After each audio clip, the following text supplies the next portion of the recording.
Lieutenant, I want to be brief. I think a lot of you have already heard how I feel about this whole incident. I think it's at this time of when we've had a reduction in crime in a lot of categories, I think it would be woefully neglectful to think that we will allow anyone to come into our city and enter into our homes. And under common law, it was always understood that when you enter a man's home or a woman's home, it's their castle. And to find people in the middle of the night to be vulnerable, to be susceptible to the whims of these individuals who were arrested and allegedly charged with these offenses is unacceptable. And we as a police department stand steadfast in making sure that justice is served. We're blessed to have a great partnership today. You see some of our partners here. I want to thank the prosecutor and Mike Meller for the outstanding work for their offices and the prosecutor's office as a whole.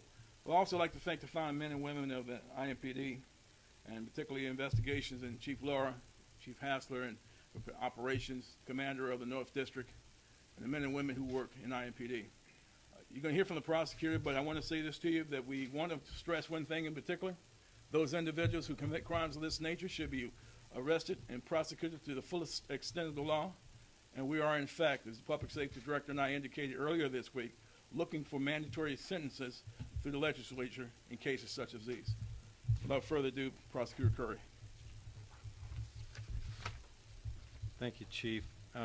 First of all, I think I would like to emphasize that our office and our police partners take every single crime seriously and make every effort to fully investigate those crimes and then vigorously prosecute those who commit the crimes.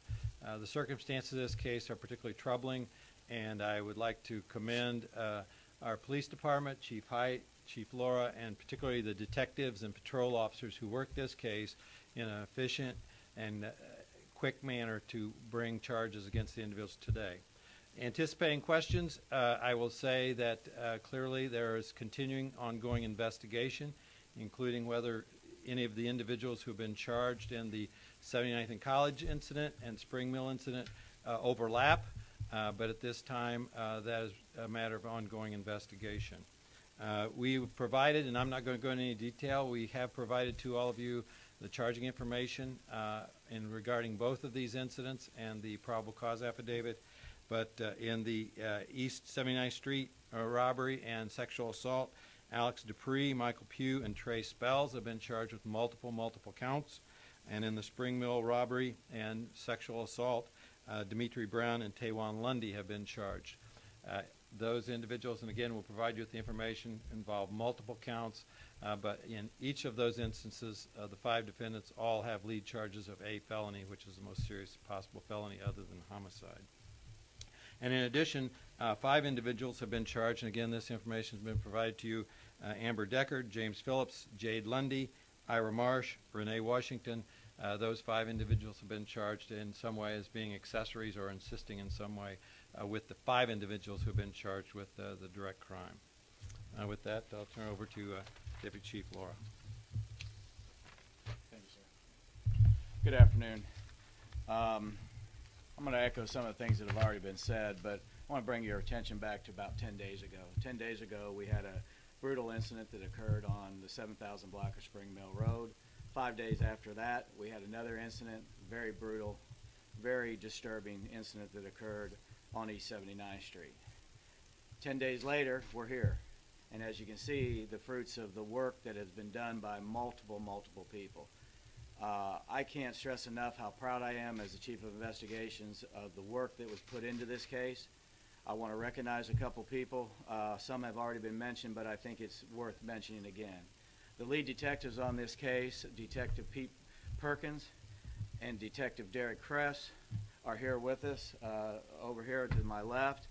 They are both the lead detectives on these cases, and they have worked tirelessly throughout from back on 10 days ago, around the clock, to get to where we are today. They didn't do it without the support, though. They did it with support from operations, from Commander Koppel's area, crime strategists, the other units that were involved were our VCU unit, the entire sex crimes office. Captain Converse and Captain Hensley both head up those 2 sections or branches, sex crimes as well as homicide and robbery. And it was very rewarding to see these two captains roll up their sleeves and pitch in and lead by example, and I'm very proud of them. Has been mentioned before, Director Medler's office, we can't do most anything without their help and support. We are a team, we work well as a team, and your crime lab and your technicians have worked around the clock to get us to where we are today. As Prosecutor Curry said, it is a team effort. I want to also draw attention to Prosecutor Barb Trathan, Prosecutor Kim Rashid, and Kathy McCallum, who also have sat down with these detectives at their desk, helping them get through this case, work through the probable cause affidavits to bring this case to some closure. As indicated, this isn't over. There's still lots of work to do. One of the lead detectives told me when I was walking in here, it's a marathon. We're just starting this marathon. There's still lots to do. We're still investigating the links between the two incidences. We'll continue to do that. If we find other individuals that have any part in this case and we're able to bring probable cause against anyone else, we will present that to the prosecutor's office. We also have, we are looking for one more person in regards to who has an active warrant that we are actively looking for now, and we need the public's help to locate. We also want to talk to him about these two incidents. His name is Adrian Anthony. He's wanted on a resisting charge currently in Marion County, and we also would like to talk to him in regards to his involvement or possible involvement as a person of interest in these two cases. Thank you for your time, and I appreciate you all being here today. I also want to make sure we mention the fact that Captain Allender and the BCU unit, Crimes Unit, did an outstanding job of tracking these folk down. And the very fine commander in North District who had to endure quite a few questions in terms of what we're doing in this, but he's been steadfast in answering those and having this men and women out there to answer the call. Ladies and gentlemen of the community, you helped us identify one of the subjects. You turned them in. We're looking for one more, Adrian Anthony. We need you one more time to understand if you aid or abet or assist anyone who in hiding or receiving any of the ill-gotten gain, you too could be part of this team arrested and put away. We're concerned. We know for a fact you know where he is. We want him turned in. Save us the trouble of having to find you, Adrian. Turn yourself in. But by all means, understand this. We will track you down until we find you.